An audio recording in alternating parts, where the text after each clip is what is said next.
I rolled out of bed, feeling the weight of the week pressing on my shoulders. The alarm had already gone off twice, and I knew I was running late again. The apartment was quiet except for the hum of the fridge and the faint traffic outside.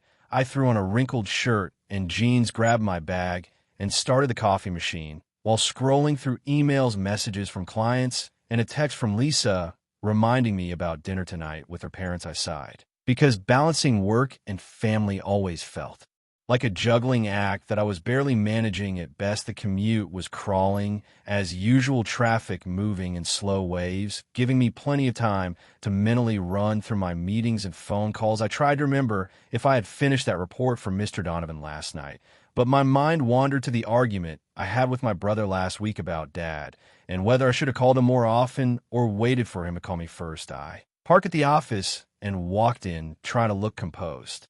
Though inside, I felt exhausted. The receptionist smiled as usual, and I returned it hoping it looked genuine. I booted up my computer and scanned my inbox, emails piling up with requests, complaints, and reminders from clients who expected answers yesterday.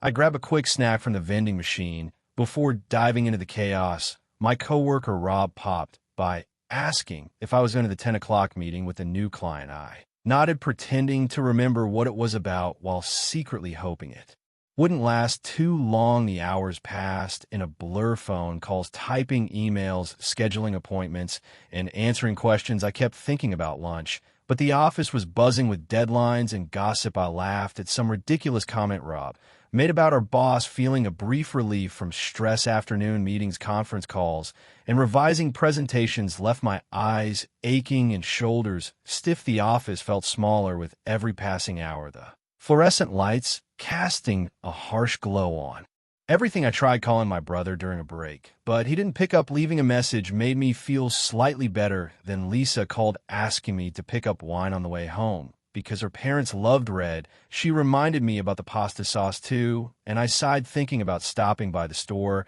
and how tired I'd be by the time I got home. Finally, 5 o'clock hit, and I packed my bag, relieved and exhausted. The commute back was long, but music and a podcast kept me company. I stopped at the store, grabbed the wine and sauce, and headed home, arms aching from carrying the bags, but with a small sense of accomplishment. When I walked in, Lisa was already setting the table, and I smiled genuinely for the first time that day. We joked about the chaos at work our week, trying to keep things light while acknowledging our tiredness. The pasta simmered, the wine glasses clinked, and we toasted to surviving the day. Our conversation drifted from work to family plans to stupid stories from coworkers and friends. For a moment, I felt life was manageable, not so heavy. We ate, laughed, then cleaned up. While talking about the weekend, I thought about my dad and brother and how maybe I should call them more often or plan a visit soon. The night settled with a calm I rarely felt, and I sat on the couch, exhausted but content, realizing these ordinary, chaotic days